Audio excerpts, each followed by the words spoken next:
Good morning बच्चों, online class में आपका स्वागत है। आज हम बच्चों चर्चा करेंगे यादृच्छिक और अयादृच्छिक प्रतिदर्श क्या हैं। तो प्रतिदर्श के चयन की जो दो विधियां हैं उनके बारे में अध्ययन करेंगे। यादृच्छिक प्रतिचयन अचानक या अचानक अर्थात बिना शर्त के कोई से भी प्रतिदर्श लेना यादृच्छिक प्रतिचयन कहलाता है।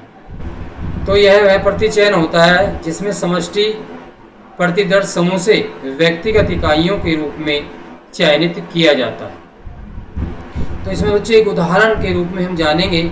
कोई शोधकर्ता किसी विशेष क्षेत्र में रहने वाले लोगों पर एक टीके के प्रभाव को देखना चाहता है। अर्थात टीका लगाया गया तो वहाँ के जो लगभग 500 परिवारों के नाम की पर्ची थी उसमें से 50 परिवारों को चुन लिया जाता है।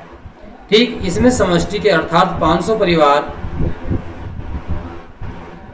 यादृच्छिक प्रतिचयन में 50 परिवारों को चुना गया। 500 में से 50 परिवार चुने गए।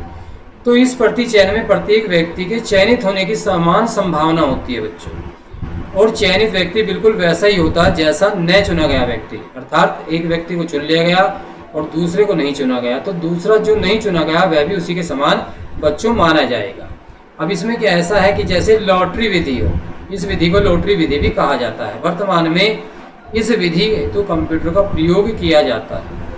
तो इसमें क्या है, निर्गमन निर्वाचन, चुनाव, लोकसभा चुनाव, राज्यसभा चुनाव के समय आपने टीवी समाचार पत्रों में एग्जिट पोल के बारे में सुना हुआ पढ़ा होगा। अर्थात चुनाव का रिजल्ट आने से पहले वो जारी कर दिए जाते हैं टीवी के किसी चैनल द्वारा।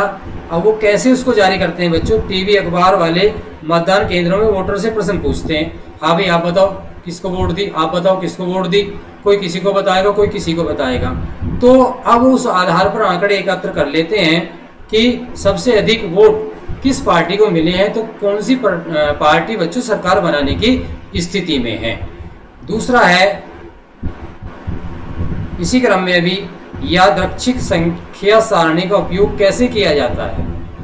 तो उदाहरण दिया है, एक समय सारणी तैयार की जाती है। इसमें क्या, प्रत्येक इकाई के चुने जाने के बराबर जो है उसको प्राथमिकता दी जाती है।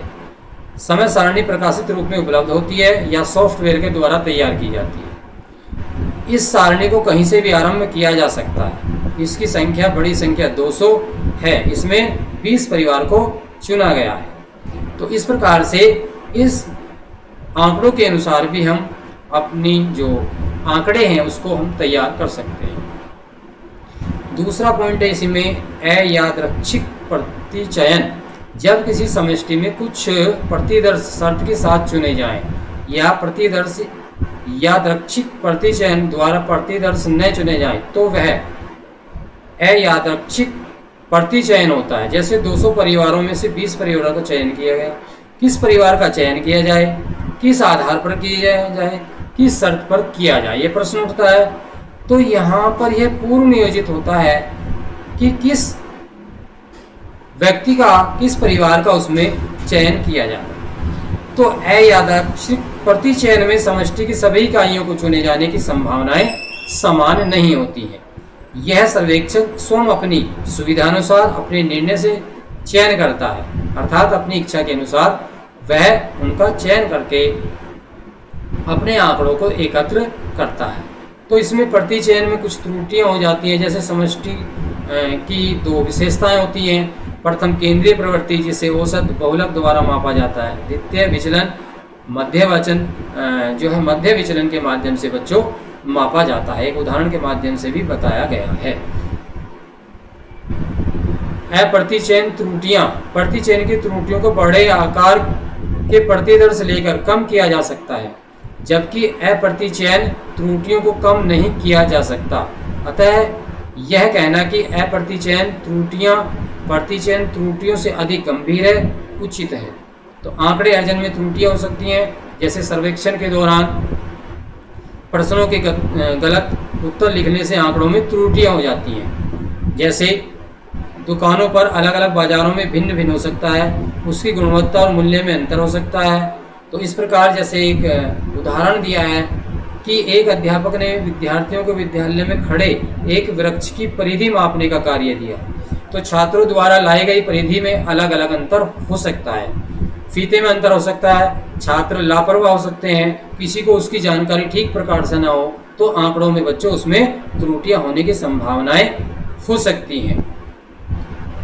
अब इस प्रकार बच्चों आगे है प्रतिदर्श अभिनति। तो प्रतिदर्श अभिनति पूर्वग्रह की संभावना तब होती है जब प्रतिचयन ऐसा हो कि उसके अंतर्गत समष्टि में कुछ ऐसे सदस्यों को शामिल करने की संभावना नहीं है जिन्हें प्रतिदर्श में शामिल करना था।